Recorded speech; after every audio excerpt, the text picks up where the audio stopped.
Next TV кайрадан түз эфирде кызматыңыздарда мен Алтын Арыстанбекова жана видео камерага тартып жаткан Дастан Кадыркулов. Бишкек убакыты боюнча 11-ден 4 мүнөт убакыт өттү.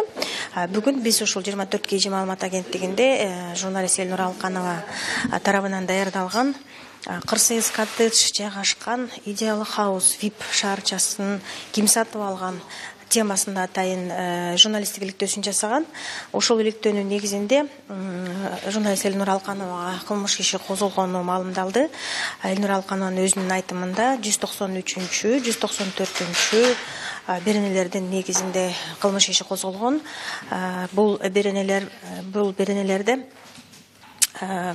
коммерциялык сырды мыйзамсыз алган жана тараткан деген берене аталат. Азыр деген ушул бир акыркы жакынкы мүнөттөрдө Элнура Алканова өзү ушул 24 KG маалымат агенттигинде атайын маалымат берүү алдында турат. Кылмыш иши качан козголгон, кандай айыптарды таккан, азыр учурда эмне маселе болуп жатат жана мындан кийинки жасай турган кадамдары туурасында ой бөлүшөт. Биз менен болуңуздар, алыстабаңыздар.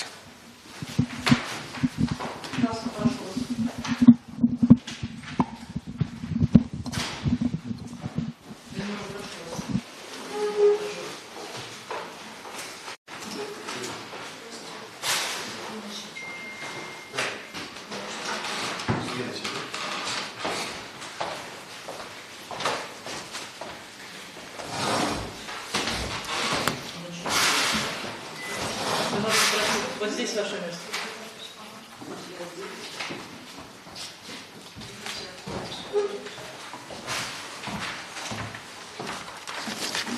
Приветствую вас, уважаемые коллеги. В режиме давления все чаще и чаще оказываются СМИ. Сегодня на пресс-конференции, которую мы также обозначили в режиме давления, вы выясните, в чем незаконность обвинений, которые предъявлены Эльнуре Алкановой. От себя лишь добавлю, что ее профессиональная деятельность попала, так сказать, под внимание и выразилась в форме достаточно серьезных правовых и юридических претензий по статьям 193, часть 1 и статье 194, части 1 и 2. Присутствующие здесь Эльнура Алканова и Жиргал Бабаев, адвокат. К сожалению, нет представителей Института медиаполиси. Они расскажут вам очень детально, в чем вообще несоответствие предъявленных обвинений существующим фактам. Где этот очень неприятный, неправовой период. Вот, собственно, тема пресс-конференции. И начнем ее нестандартно, мы начнем ее нестандартно не в том смысле, что первый выступающий окажется Эльнура Алканова, которая находится под пристальным вниманием и СМИ, и правовых органов, правоохранительных органов, а начнет ее адвокат Жиргал Бабаев. Я попрошу его дать информацию на русском языке, а потом на кыргызском, затем Эльнура, и мы перейдем к части обсуждения. Прошу. Уважаемые присутствующие, значит, 15 ноября 2017 года на информационном интернет-сайте Фергана был размещен авторский видеосюжет Алкановой Эльнуры по факту продажи VIP-городка Ideal House. При этом в видеосюжете, по мнению заявителя, то есть представителя ЗАО Бытабанка Бодров, который написал заявление в ГСБ, по мнению заявителя и следствия, были показаны документы ЗАО Бытабанк, составляющие банковскую тайну, то есть список аффилированных лиц ЗАО Бытабанк. По указанному факту, значит, Эльнура Алканова была вызвана в ГСБ в качестве свидетеля. В качестве свидетеля она дала показания,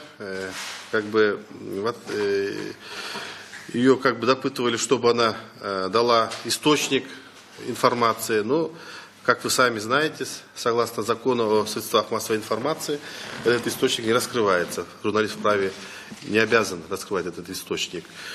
Воспользовавшись, когда она воспользовалась этим правом, то начали на нее оказывать, я считаю, давление, так как незаконно следственная группа в отношении нее выставила ограничительную карту, на основании которой она не смогла ни выехать, ни въехать на территорию Кыргызской Республики. Хочу обратить внимание, что эта карта была выставлена, когда она имела статус свидетеля. То есть это было незаконно. Соответственно, мы обжаловали это неправомерное действие следователя в суд в порядке статьи 132, 133 Уголовно-процессуального кодекса Кыргызской Республики. Но после того, как суд принял к производству и назначил дело к слушанию, истребовал материалы уголовного дела, то сотрудники ГСБЭП так втихаря потихоньку сняли этот флажок. И тогда суд поставил перед нами вопрос, актуальность пропала. Мы пришли к соглашению и отозвали жалобу. Хотя в жалобе мы указывали, чтобы помимо того, чтобы снять это незаконное ограничение, привлекли к ответственности лиц виновных, допустивших эту оплошность, это нарушение закона, и вынести частное определение в отношении следственной группы, которая неправомерно ограничила конституционное право Алкановой Ильнуры. Но они потихоньку взяли, мы отозвали. После этого началось самое интересное. Также ее вызвали, мы подозревали, что ее вызывают в качестве свидетеля. Как адвокат я не думал, что ей предъявят обвинение, потому что в ее действиях нет состава преступления. Та информация, которая была в документах, не является, мы считаем, моя позиция такова, что не является ни банковской, ни коммерческой тайной, так как оно доступно в интернет-сайтах. Но ее вызвали, следователь, я считаю, что необоснованно в нарушении статьи 213 Уголовно-процессуального кодекса Кыргызской Республики без достаточных оснований предъявил обвинение Алкановой Ильнуре в совершении преступления, предусмотренного статьей 193, то есть незаконное получение информации, составляющей коммерческой или банковской тайны незаконным способом. И статья 194 разглашение банковской или коммерческой тайны. Я удивился, потому что эта информация, которая имела место, на которую они ссылаются и считают, что это банковская тайна, это список аффилированных лиц. Но имеется сайт БТА банка, где этот список ежегодно выставляется. То есть каждый интернет-пользователь может доступна эта информация. Более того,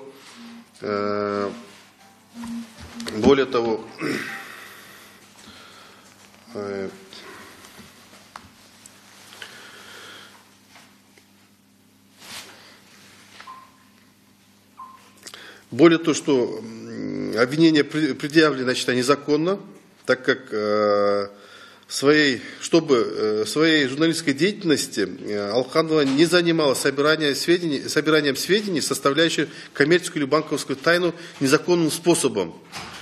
Ибо незаконность предполагает именно незаконные действия в собирании сведений.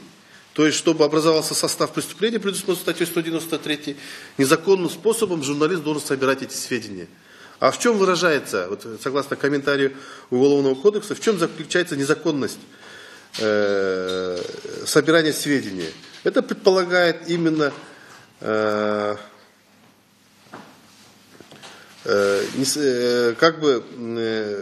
собирание сведений незаконным способом. То есть, когда эта информация была скачана незаконно с компьютера, или же каким-то иным способом, незаконным, подкуп и так далее, это все собиралось. Но этого не было сделано. Со стороны Алкановой Ильнуры не было такого. И предоставили эту информацию. Но она использовала эту информацию, но никаким образом незаконно ее не собирала. Ей предоставили. Поэтому, в принципе, статья 193 в ее действиях отсутствует. Что же касается статьи 194 Уголовного кодекса Кыргызской Республики, разглашение банковской или коммерческой тайны, тоже журналист Алханова не может быть субъектом этого преступления, так как у нее нет доступа к этой коммерческой тайне, этой банковской тайне. То есть субъектом этого состава преступления, я считаю, могут быть только лица, которые имеют доступ к этой информации. Поэтому, если предоставили эту информацию, если она использовала в своем авторском сюжете, это не является, это просто ее профессиональная деятельность. Потому что у нее умысла на это не было, чтобы распространить, незаконно добыть эту информацию. Поэтому при указанных обстоятельствах я заявил ходатайство со всеми доводами, со всеми ссылками на закон, чтобы в отношении нее прекратили уголовное преследование из-за отсутствия состава преступления. Но следователь своим постановлением отказал мне в удовлетворении этой жалобы, этого ходатайства. Сейчас я подготовил жалобу в прокуратуру на предмет правомерности этого отказа. Поэтому здесь вот мы вынуждены обратиться к общественности. Пусть общественность посмотрит, как даст свою тоже оценку. Потому что человек страдает из-за того, что она выполняла свою профессиональную деятельность. И что самое плохое, это очень плохой прецедент. В истории кыргызского правосудия такого не было, чтобы за репортаж, за авторскую съемку кто-то привлекался к уголовной ответственности за профессиональную журналистскую деятельность. Поэтому здесь, если это все пройдет у этих правоохранительных органов, тогда уже будет очень плохой прецедент, когда неугодных там журналистов, которые, значит, критикуют власть, могут просто привлечь к уголовной ответственности. Да? Поэтому это, я считаю, что как адвокат позиционирую, чтобы вот на корню это все как бы рубить. Потому что сейчас, если дело передадут в суд, мне кажется, насколько суд будет объективен, тоже есть какие определенные сомнения. Поэтому здесь нужно все-таки, пусть общественность тоже свою позицию выскажет. Потому что здесь были затронуты именно в ее репортаже коррупционные схемы, мы считаем. Были затронуты проблемы, были как бы затронуты лица нечистые на руку. Поэтому здесь имеется как бы это дело, как бы, я не побоюсь этого слова сказать, шито белыми нитками. Спасибо, Жигалов. Я вас попрошу сразу сообщите, какова мера наказания конечная по статье 193, часть 1 и 194, часть 2. Там штрафные санкции, но имеется в санкциях имеется лишение свободы, самое суровое, это до 3 лет лишения свободы. До статьи? До 3 лет. И какие штрафные санкции? Штрафные санкции, не помню, самое максимальное. Там две статьи. Статья 193 идет лишение свободы до 2 лет, и по статье 194 лишение свободы до 3 лет. И надо упомянуть, что по статье 194 там 2 части упоминается. То есть первая часть, если это незаконное разглашение, то вторая часть это причинение ущерба именно банку. В случае, если по обеим статьям мне будет в суде, если они признают виновной, то они могут, в принципе, дать ей уголовный именно срок именно лишения наказания, лишения, да? Да. Вот. Если я сейчас хочу просто перейти к самому постановлению, привлечение в качестве обвиняемого 13-го...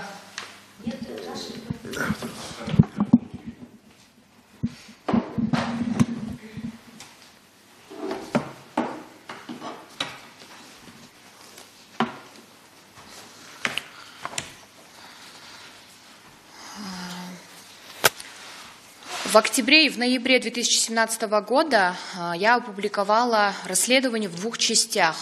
где тема была затронута про аукцион, который устраивал ФУГИ, то есть Фонд по управлению государственным имуществом, о продаже ОСО «Идеал Хаус». ОСО «Идеал Хаус» — это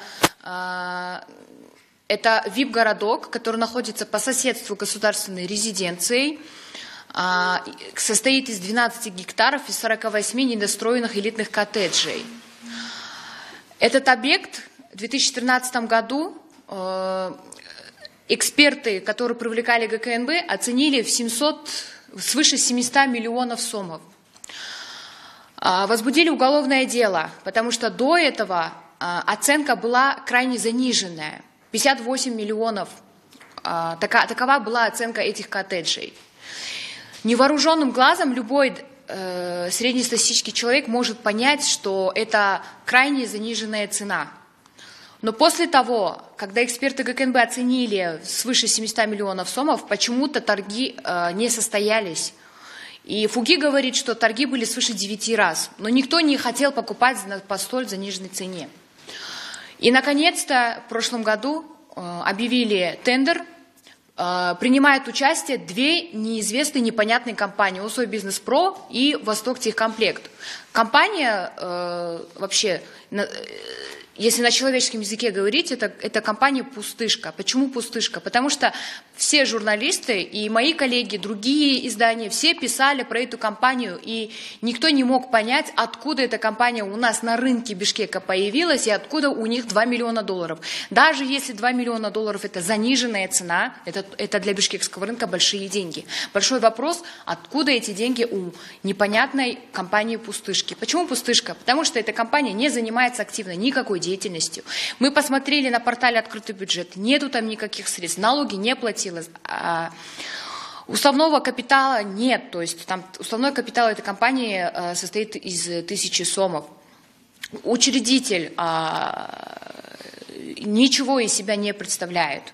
Тоже мы в открытых источниках ничего не смогли найти про учредителя. И, соответственно, эта компания начала привлекать большое внимание. Вопрос поднялся даже в парламенте. Потому что здесь были большие подозрения, что отдали своим же этот коттедж, который является нашим имуществом. Когда я опубликовала расследование, там удалось найти, эти расследования, это не просто критика, а каждая публикация, она была подкреплена фактами. Там были такие факты, что учредитель этой компании является двоюродным братом главы БТА-банка. И что родной брат нынешнего премьер-министра занял высокопоставленную должность в этом же банке.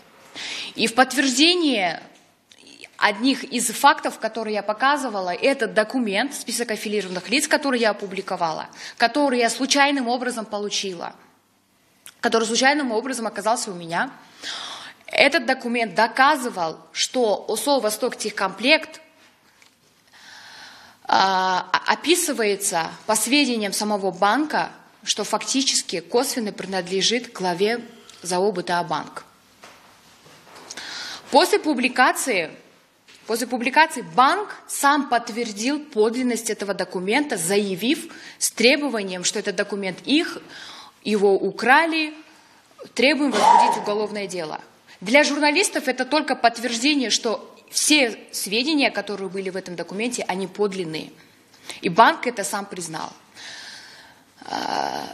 Правительство потребовало Генеральную прокуратуру провести проверку. Генеральная прокуратура спустя через месяц опровергла каждый факт, который я упоминала в расследовании. Но при этом сама Генеральная прокуратура подтвердила другие сведения, что родной брат Капар Исаков занимается, то есть является высокопоставленным лицом в самом банке. Генеральная прокуратура сама это подтвердила.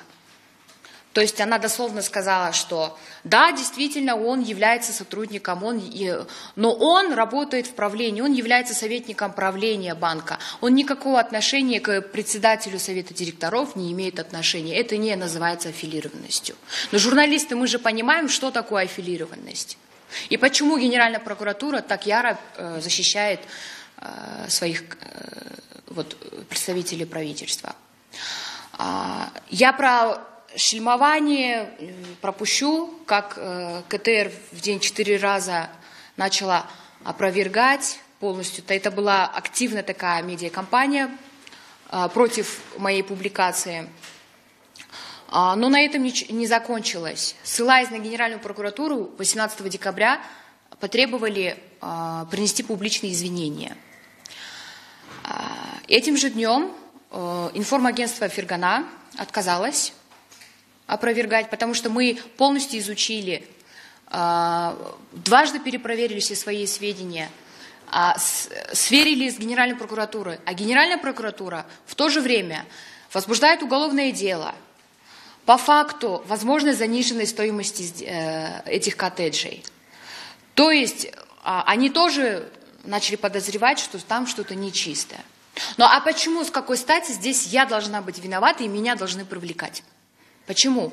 В тот же день, 18 декабря, говорят, что Генеральная прокуратура частично тоже подтвердила эти сведения, которые мы упоминали в публикации. Сам банк подтвердил подлинность документа. Почему мы должны опровергать свое расследование, свою публикацию и приносить извинения? Я не поняла. Почему мы должны извиняться? А постановление возбуждения уголовного дела в ГСБ выходит 18 декабря, в тот же день, когда с нас требовали извинения. Сначала меня привлекли в качестве свидетеля. Ходила на допросы, и следователи уверяли, что никакой угрозы от этого уголовного дела мне не представляет. Но все изменилось в последний момент после того, когда мы подали иск против следователей, которые запретили мне выезжать из страны. Они оперативным путем отменили обратно и сняли мне запрет. Буквально неделя прошла после того, как мне сняли запрет, и не собирались привлекать меня в качестве обвиняемой, говорили, что мой статус свидетель. А после этого каким-то образом все 4 свидетелей, которые ранее вели это уголовное дело, они отстранены, и пришел новый следователь Замир Умурбеков, старший следователь Следственного управления ГСБ. И он за один день вынес постановление о привлечении в качестве обвиняемой. И в постановлении пишется следующее, я зачитаю. Алканова в ноябре 2017 года под предлогом проведения журналистского расследования, будучи в предварительном сговоре с ведущим специалистом отдела правовой экспертизы кредитных операций, договора и соглашения юридического отдела ЗАО БТА банка, имя я пропущу сотрудника, потому что он тоже является обвиняемым, то есть следствие считает, что он тоже в чем-то виноват. При пособничестве, совершении преступления и оказании содействия в получении сведений ограниченного распространения, то есть коммерческой тайны, добытого последним в силу обстоятельств занимаемой должности, незаконно завладела сведениями об аффилированных лицах. В том числе и устными сведениями и комментариями я завладела, оказывается. Как журналист может умышленно, заранее, под прикрытием журналистского расследования может завладеть комментариями?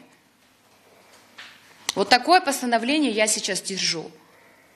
И здесь по этим статьям, первое, получается, по статье 193, что якобы я в предварительном сговоре совершила злоумышленное преступление, и по статье 193 незаконно раздобыла этот список аффилированных лиц, который, по их мнению, считается коммерческой тайной,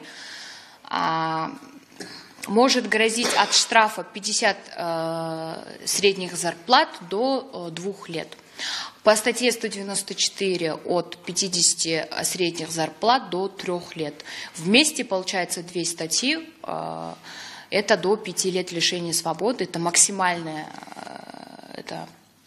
размер наказания. В случае, если Генеральная прокуратура поддержит обвинение и если предстоит суд. Что такое список аффилированных лиц? Возможно, рядовые обыватели не понимают, что это такое. Я сама тоже, когда впервые столкнулась, тогда узнала, что это такое. Оказывается, все открытые и закрытые акционерные общества ведут так называемый список аффилированных лиц, где добровольно акционерное общество, в данном случае банк, собирает сведения о своих должностных лицах, о другие юридические или физические лица, или какие-то компании, которые имеют какое-либо отношение, аффилированность к должностным лицам, они собирают их в одну большую таблицу, называют это список аффилированных лиц. Почему это делают?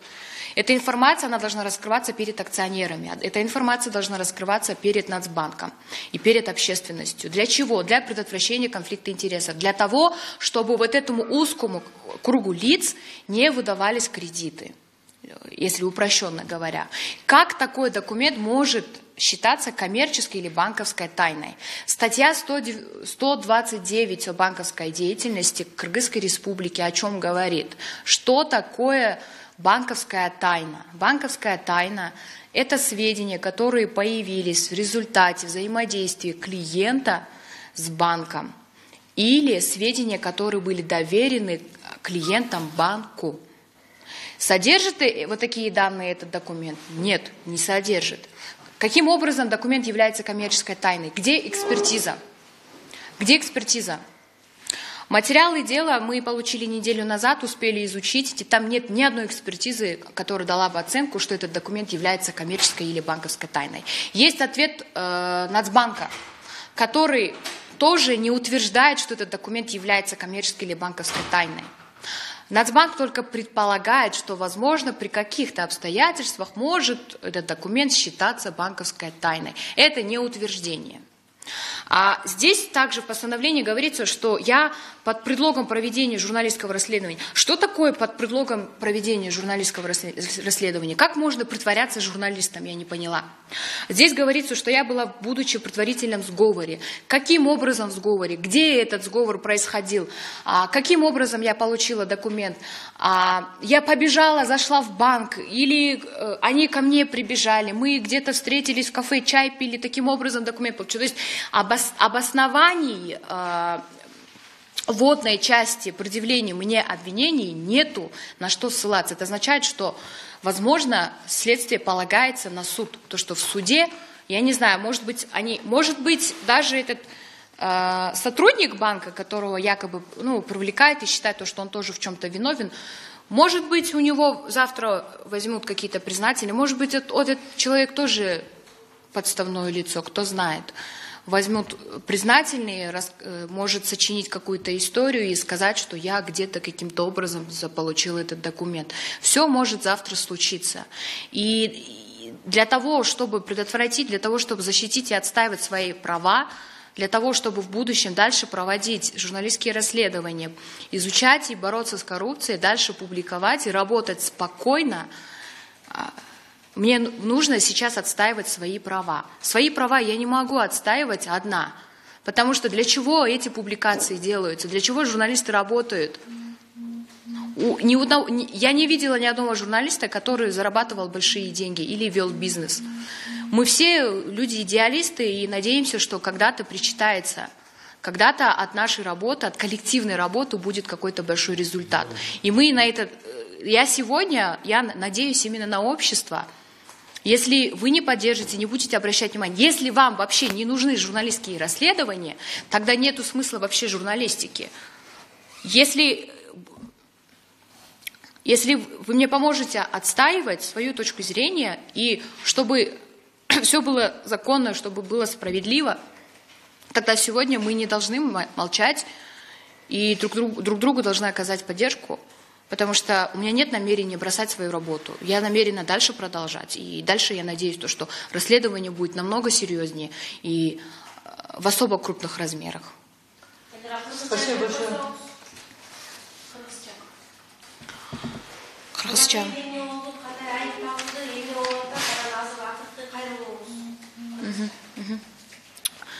15 ноябрда 2017 жылы Фергана.ру сайтында журналисттик иликтөө материал чыккан болчу, видео материал.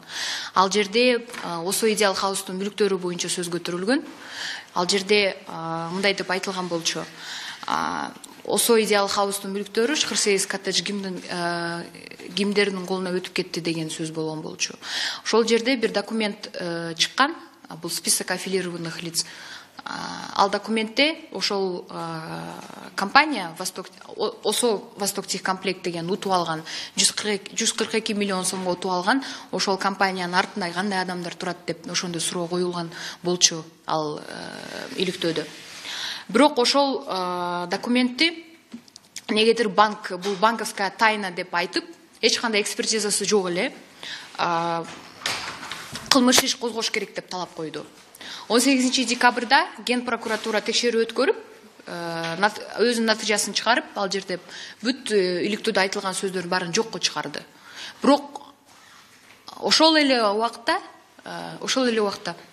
Генеральный прокуратура көптөгөн мен ошол иликтөөдө айтылган фактыларды тастыктаган өзү эле. Тастыктап туруп, бирок бул жерде калп деп айтылган болчу. Анан 18 декабрда 17 жылы өкмөттүн пресс-службасы талап койгон кечирим суроого. Фергана менен мен ошол иликтөөнүн автору болуп, биз баш тарттык кечирим сураадан. Себеби биз өзүбүздүн ар бир чыгарган фактыларга биз мыйзам түрүндө болобу, кайсыл жерде болот, кайсыл сотто болот, биз бардыгына жооп беребиз. Далилдер бардыгын көрсөтүп беребиз деп айтканбыз. Бирок ага карабай 18 декабрда ГСБПте кылмыш иши козголгон. 194 статья боюнча незаконное разглашение банковской тайны деп. Арадан ошо 1-2 ай өттү, анан кийин следствие бүтөрдү. Следствие бүткөндө обвинение мен алдыма койду. Мен ошо айыптоо 193 деген статьяда 193 биринчи берени ал жерде мыйзамсыз бул документти алган деп жазылып турат. 194 статья боюнча мыйзамсыз тараткан. Жана 194 берененин 2 пункту боюнча банкка ущерб жасаган деп айтылууда ал жерде. Ошо азыр бул кылмыш иши сотко өтүп жатат. Генеральная прокуратура караштырат. Азыр пока белгисиз Генеральная прокуратура обвинениени кармайбы же кармайбы. Күбөдөн кантип күнөөлүгү айланып калдыңыз, андан кийин сиз айткан статьялардын жыйынтыгы кандай болуш керек? Канча берилет экен? 193 статьянын максимальный размер наказания до 2 лет, минимально был 50 орточу зарплата. 50 же 500 канча эле. 194 боюнча ошондой эле, бирок 2 жыл эмес, ал жерде 3 жылга кесилиши мүмкүн. Бирок бул жерде 2 статья кошулуп калганда баягы булар ким билет, тяжкие преступления деп дагы үзүп коюшу мүмкүн да. Күбөдөн кантип күнөөлүгү айланып калдыңыз? Бүт бул следствие өтүп баратканда следствиянын башында акырына чейин мен күбө эле болуп жүргөмүн. Бирок акыркы күнү ишти сотко өткөрүп баштаганда ошол күнү 13 февралда мени ошол күбөдөн айыптоочуга айлантышты да. Спасибо. Спасибо. Я вижу еще заявки. Один вы ответите, да? У меня к вам такой вопрос, Али, пожалуйста. Извините,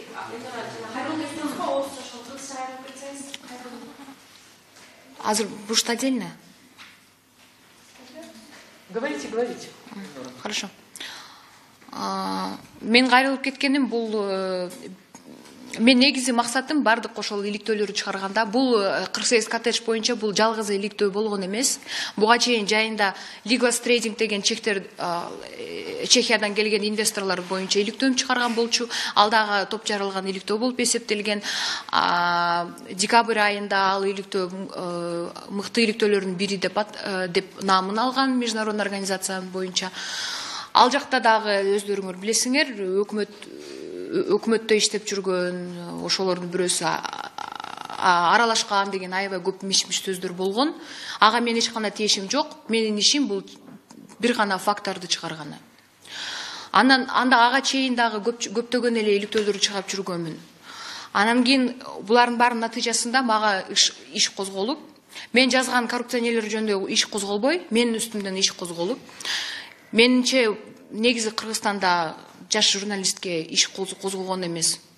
Монтип мынча жылга кесилип кетиши мүмкүнчүлүк болгон эмес да мындай. Мен не деп сурап кетет элем, эгерде бизге мен жасап аткан жумуш жалгыз эле мага кереги жок. Бул жумуш баарыбызга керек, элге керек. Эгерде силерге кереги жок болсо мындай иликтөөлөр, анда бизге окшогон журналисттерди колдобой эле коюш керек. Жок, бизге чындык керек, бизге ушундай иликтөөлөр керек, бизге факттар керек, бизге жөнөкөй эле мындай ушак сөздөр кереги жок деп ошондой пикириңер бар болсо, анда мен суранып кетет элем. Мен ушул азыркы убакта мага поддержка кылып, жардам берип, ушул акыйкаттуу чечимге келели бирге деген суранычым бар. Спасибо. Сейчас позвольте мне один вопрос уточняющий. Уточните, Эльнора, список аффилированных лиц, который существует во многих крупных банках, считается нормой деятельности этого банка, который отслеживает своих клиентов. Уточните, пожалуйста, по закону о банках, вы называли статью 129, этот список аффилированных лиц входит ли в строжайший запрет, либо может находиться в относительно открытом формате? Поскольку аффилированные лица действительно общаются между собой, обсуждают какие-то рабочие проблемы, и они могут находиться в частично открытом формате. Это очень существенный момент. Пожалуйста, поясните.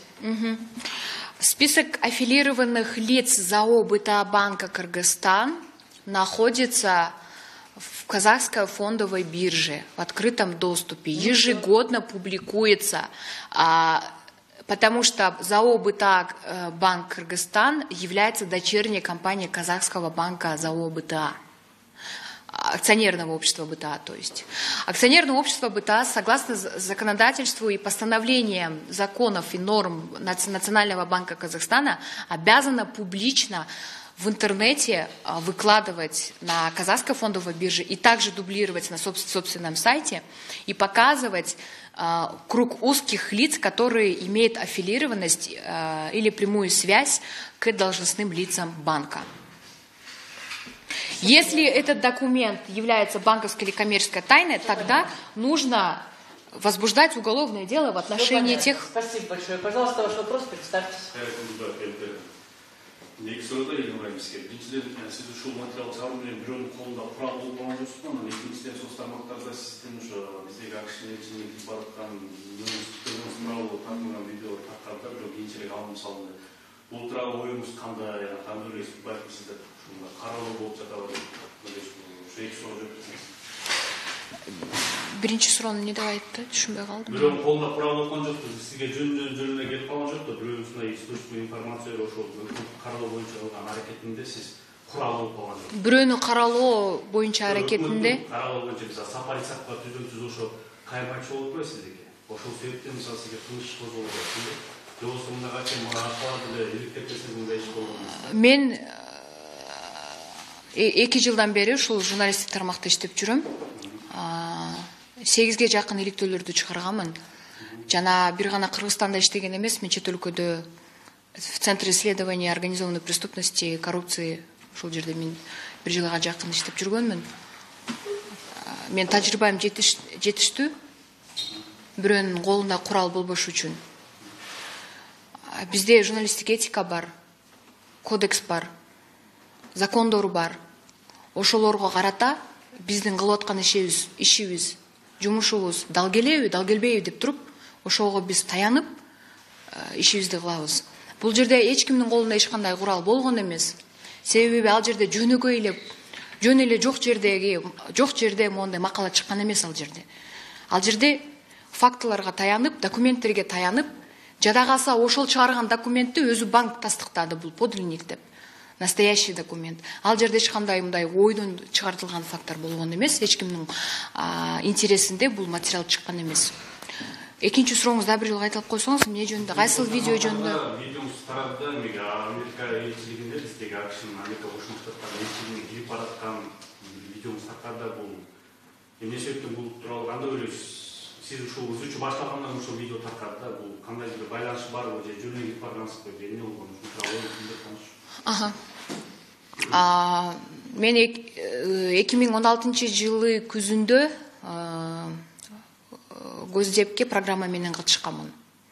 Эдвард Армюров деген программа бар журналисттер боюнча. Жыл сайын алар өздөрү өз тандоосу менен мыкты журналисттерди бирден жөнөтүп турат. Ал программа боюнча сен 4 штаттарда жүрөсүң. Нью-Йорк Таймс, Вашингтон Пост, NPR деген бүт, CNN деген бүт белгилүү СМИлердин ошолордун катарында таанышып, это нетворкинг жасаш үчүн, обмен опытом, ошол үчүн биздин Кыргызстандагы журналисттер жөнөтүп турат. Ошол боюнча катышып, мен Госдептин программасынын выпускниги деп эсептелем. 1 айга барганмын ошондо АКШга. Андан кийин быйыл 7 декабрда мага дагы сунуш түштү. Башка программага катышууга, ал неме боюнча торговля людьми. Америкада, Мексикадан, ал жактан башка өлкөлөрдөн, Центральный Америкадан тоже мигранттар көп болот. И ошолордун арасында рабство или торговля людьми, ошондой тема боюнча материал жасоого ошондой программасы бар. Ошол программага катышуу үчүн сунуш түшкөн мага. Ошого интервьюга мен баргам. Интервьюга барып, пресс-службасы менен жолугуп, биз сүйлөшкөнбүз, кандай биз неме болот деп. 7 декабрда кирип, сүйлөшүп чыгып кеткенмин. Видео кантип чыгып калды, эмне болду, ал жерде ким тарткан, ким артымдан түшүп тарткан, ал мага белгисиз. Ал видеону өзүңүздөр көрсөңөр, мен кадимкидей эле жумушка кирип, жумуш боюнча, это деловая встреча, кирип кайра чыкканмын. Ал жерде менин килеген чоң портфелди киргизип пустой чыккандагы көрсөтүп коюптур, андай эмес. Ал посольствого кирген адамдар биздин аразы деле болсо керек, ар ким кирип атканда компьютер менен киргизбейт. Мен ал эсимден чыгып калып, компьютеримди көтөрүп портфелимди кирип алган экенмин, анан мага кайра өтүнүштү. Машинада калтырып кетти деген, мен кайра чыгып, машинада калтырып, кайра сумкасы жок кирип, кайра сумкасы жок чыкканмын. Ортодо чыгып киргендерин билбейм, аны видеодон кыргып салыптыр. Ким тартканы даже мага белгисиз. Спасибо. Еще вопрос есть? Пожалуйста, у меня последний вопрос. Скажите, Ильнура, или, может быть, Жиргал, когда вы находились в статусе свидетеля, кто находился в статусе обвиняемого?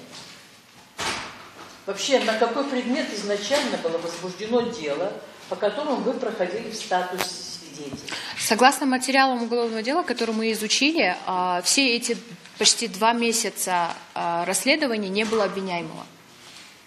Там проходили свыше 10 человек в качестве свидетелей. Дело было возбуждено каким образом? По какому поводу? Если по факту. Нет обвиняемого, нет трупа, нет дела. Нет обвиняемого. Давайте я внесу ясность, да? Да, пожалуйста. Там дело было возбуждено не в отношении определенных лиц, а возбуждено по факту разглашения банковской коммерческой тайны. Ну, в описательной части постановления это все было расписано. Ну, возбуждено было по факту. А потом по этому делу оно проходило свидетелями. В последний день она потеряла свой статус и приобрела статус обвиняемого. По факту кто-нибудь, кроме Алкановой, там еще фигурировал, какие-то персоны? Да.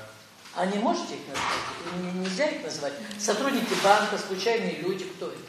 Там есть другой фигурант уголовного дела, фамилию сейчас мы не будем разглашать, в наших интересах. Ему тоже предъявили обвинение. Понятно. Еще один вопрос к вам, пожалуйста, Жиргал.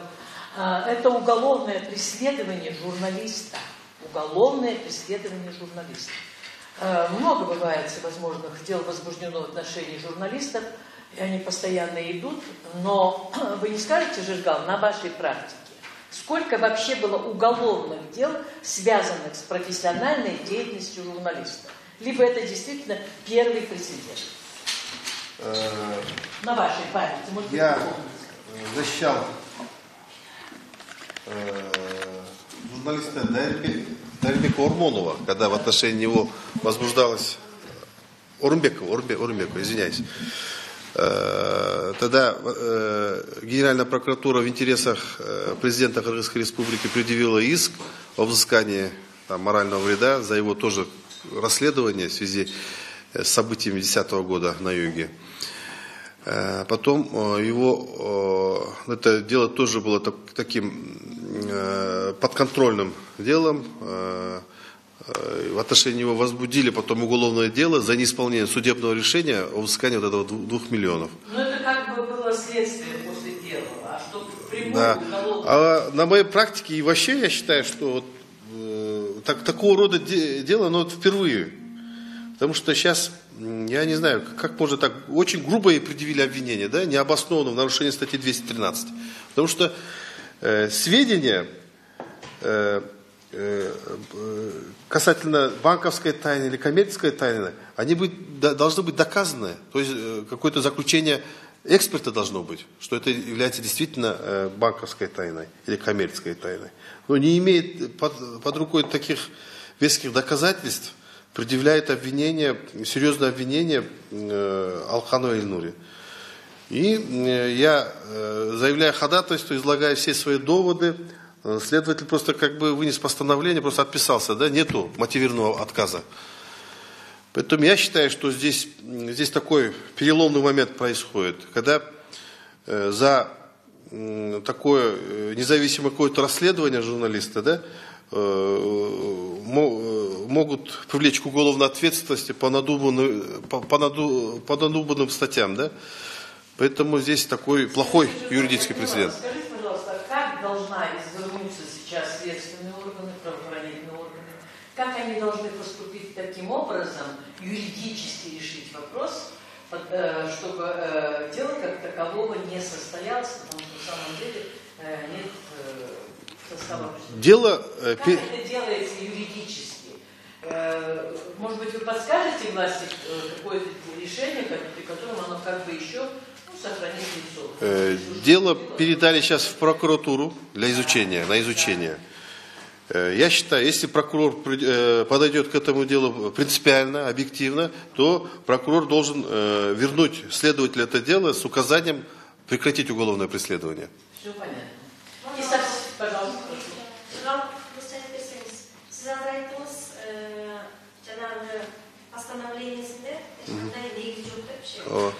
Ошол постановлениенин мыйзамдуулугун текшерүү үчүн мен дагы ходатайство жазып арыз жаздым. Сиз ошол жака аласыз кеткенде бул иш токтоп турабы? Эмне же болбосо жүрө береби? Биз барып айыпка тартуу жөнүндө токтомдун көчүрмөсүн алдык да. Иштин материалы менен тааныштык. Мен ошол жерде эле сразу өзүм позициямды айттырып өтүнүч киргиздим. Баягы доводдорду көрсөтүп туруп, Алканованын кыймыл аракетинде кылмыш 193-194 беренелердин кылмыштык курамы жок. Ошондуктан немедленно кыскартылышты. Себеп дегенде бул жөнүндө баягы туура эмес Кыргыз Республикасынын УПКсына 213 статьясы талабын бузуп атасыңар. Негизсиз айып бузуп атасыңар деп өтүнүч менен киргизсем 3 күндүн ичинде тергөөчү мага токтом чыгарып берди. Жок, биз туура эле айып угуздук, сиздин доводдоруңуз негизсиз деп койгон болду. А эмне үчүн негизсиз жөн айтылган эмес, просто отписка. Ошону сиз каяка бир жака арызданып? Азыр эми биз азыр жалоба мен даярдадым, генеральный прокурорго жалоба даярдадым, ошол жагдайлар боюнча туура эмес. Ошону сиз бердиңиз, даярдадыңыз, эми бересиз. Жиберип койдуңуз. Ошого алаксыз кеткенде Алканованын иши бүтүп турабы же бүтпөйбү? Бул жерде күтпөйт. Азыр процессуальный сроктор бар да. Азыр тергөөчү генеральный прокурорго өткөрүп бергенден кийин ал 5 күндүн ичинде баасын бериш керек. Же прокурор утверждает обвинительный, айыптоо корутундуну утверждать этет, же болбосо утверждать этпесе, анда өзүнүн рекомендациясы менен кайрадан тергөөчүгө кайтарып бериш керек. Сен туура эмес кылып койсуң, ону кыскартыш керек депчи. Бул жерде бир декени түшүнүш керек да. Банковский, коммерческий тайна дегенге бул какой-то специалист, эксперт айтыш керек. Бул банковский тайна, бул коммерческий тайна депчи. Ошол боюнча эч кандай эксперттин корутундусу жок. Бул тергөөнүн баягы божомолдоосу болду. Бул банковский, бул коммерческий тайна депчи. А биз айтып атабыз, бул доступный информация. Банктын ишмерлиги боюнча, клиенттин банктын ортосунда ишмерлиги боюнча кандайдыр операция болсо, ошол банковский тайна болушу мүмкүн. А лица аффилированный, бул доступный информация болуп атпайбы? Күбө болуп турган моменттеги тергөөчү алмашканы боюнча ойуңуз кандай? Бул жерде мындай болду. Алканова күбө болуп атканда ошондо эле давлениялар башталган. Себеп дегенде мыйзамсыз токтом чыгарып атат. Мыйзамсыз погранслужбага баягындай флажок коюп коюп атат. Кирбесин чыкпасын депчи. То есть закондо жок нерсени жасап коюп атат. Ошол боюнча биз УПКнын талабын бузду, аша чабышты булар деп туруп сотко кайрылганда булар алып салып атат. Тез алып туруп тергөөчүлөрдү албаштырып коюп атат. Эми себебин кандай аны биз билбейбиз дейм, алар начальство руководствосу.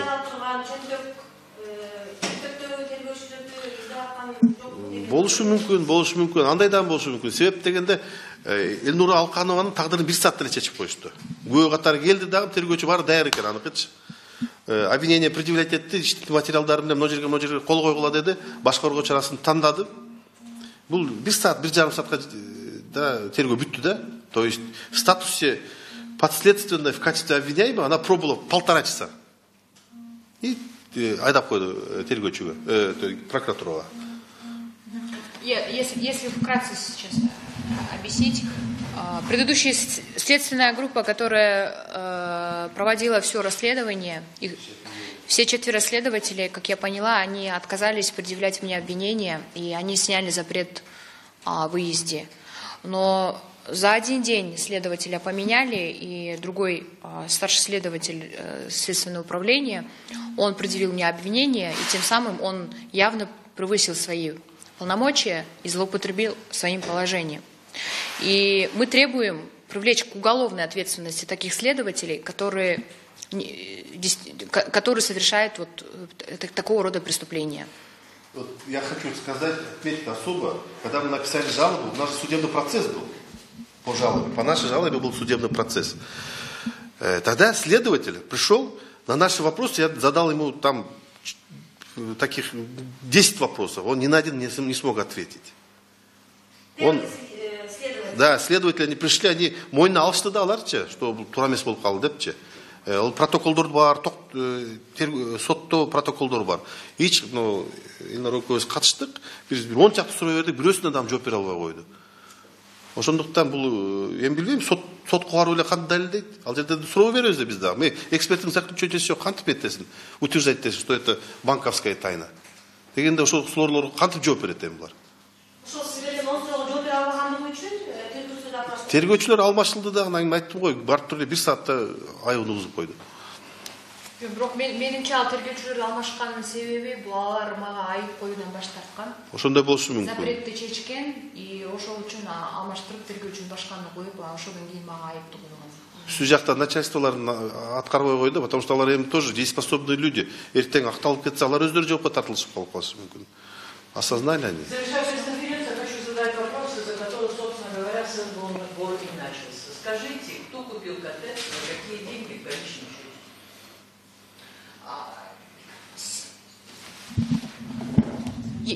Если вам интересно, кто купил, я попрошу, чтобы вы еще раз посмотрели расследование. И сами вы поймете, кто стоит за этой сделкой. Понятно. Всем спасибо. Я завершаю работу. Спасибо.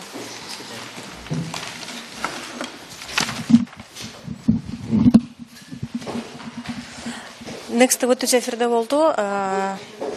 Алып баруучунун 24 кежинин журналисти эженин суроосун кыргызча кайталап кетейин. Маалымат жыйынын аягында Элнура Алкановадан ошол коттедждерди ким сатып алыптыр деген суроого Элнура Алканованын жоогун өзүңүздөр уктуңуздар.